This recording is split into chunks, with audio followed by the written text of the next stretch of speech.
Hi and welcome to this tutorial for TMS 3715, Teaching Home Languages in FET.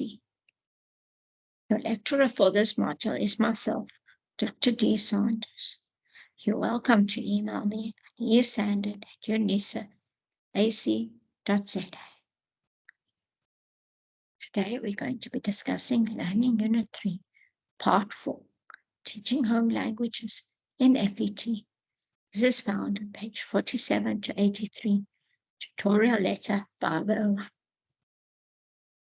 Our focus of discussion is on assessment in language classes.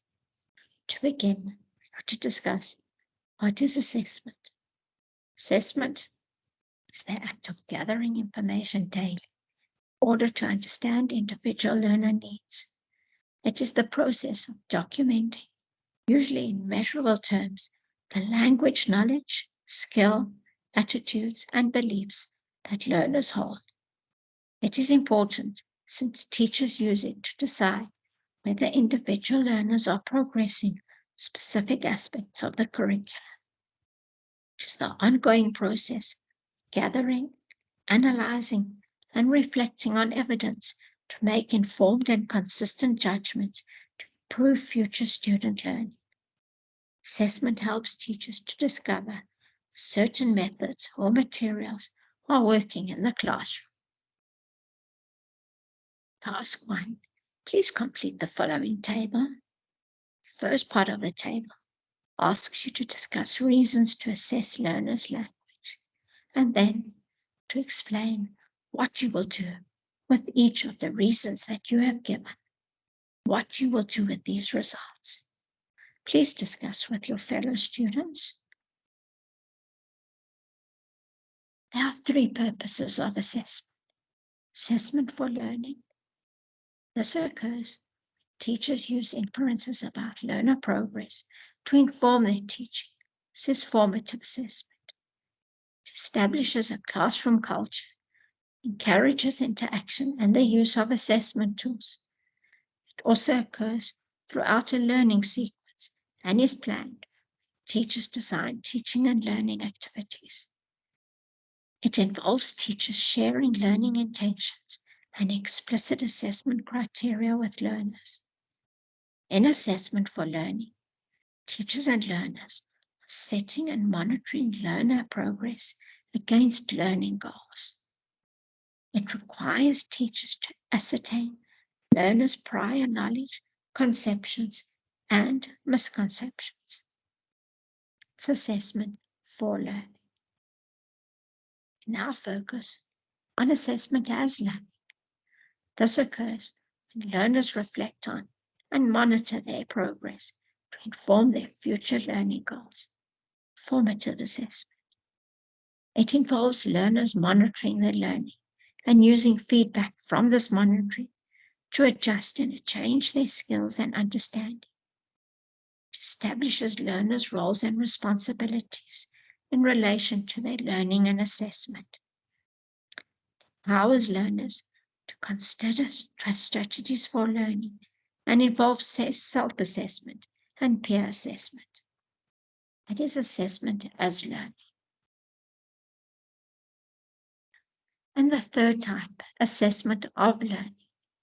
This occurs when teachers use evidence of learner learning to make judgments on learner achievement against goals and standards. This is a type of summative assessment. It enables learners to demonstrate what they know and can do. It describes the extent to which a learner has achieved the learning goals, including the standards. It uses teacher judgments about learner achievement at a specific point of time. Assessment of learning. Now, your task, in your own words, explain the difference between assessment for learning, assessment of learning, and assessment as learning. Please give practical examples. Discussion. Assessment for learning, assessment as learning, and assessment of learning. And again, please share your ideas with your fellow students. are different types of language assessments. First type we're going to be discussing is diagnostic language assessment. This ascertains, prior to instruction, each learner's language knowledge and skills. Enables a teacher to establish learners' prior knowledge and backgrounds. It involves giving a pretest to establish learners' knowledge and skills in relation to one or more of the three strands of learning languages. It includes interviewing learners about or in the target language to determine their skills and competence. It involves teachers administering a practical task. It involves designing a cooperative learning task that will enable the teacher to assess simultaneously capabilities of several learners. And it involves questioning used to probe learners' knowledge and skills. And formative language assessment. This monitors language learning to offer continuing feedback, can be used by teachers to improve their teaching and by learners to improve their learning. It helps learners identify their strengths and weaknesses and target areas that need work. It also assists the teacher to recognize where learners are struggling and address problems timely. This form of assessment is usually looked upon as low stakes, which means the teacher assigns no or low points. Certain types of formative assessment are observations during in-class activities, homework exercises as review for class discussions, reflection journals that are reviewed periodically during the term, question and answer sessions, both formal, planned, and informal, spontaneous, conferences between the teacher and learners at various points during the term, and in-class activities where learners informally present their results. Task 3. In your own words, explain what is meant by diagnostic and formative assessment.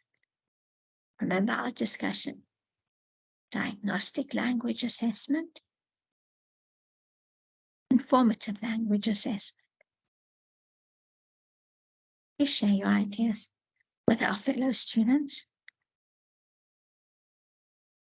We now focus on self-assessment. What do we mean by self-assessment? Students identify standards and criteria to apply to their work and make judgments about the extent to which they have met these criteria and standards. Self-assessment can be the best feedback since learners understand what they need to do and are not waiting for teachers to give feedback. The learners may need to be scaffolded by helping them to decode the criteria before attempting a task. The focus of self-assessment is on constructive criticism, self-monitoring, and self-correction, which are powerful motivators for learning improvement. Self-assessment. What do we mean by peer assessment?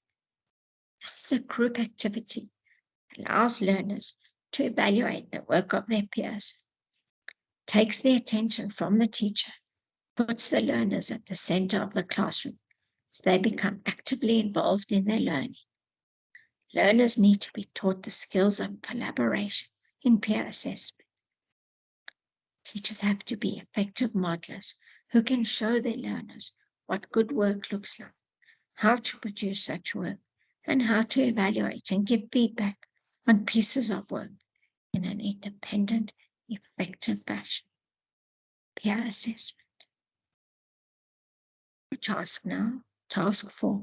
In your own words, explain what is meant by self-assessment and peer assessment. Remember our discussion?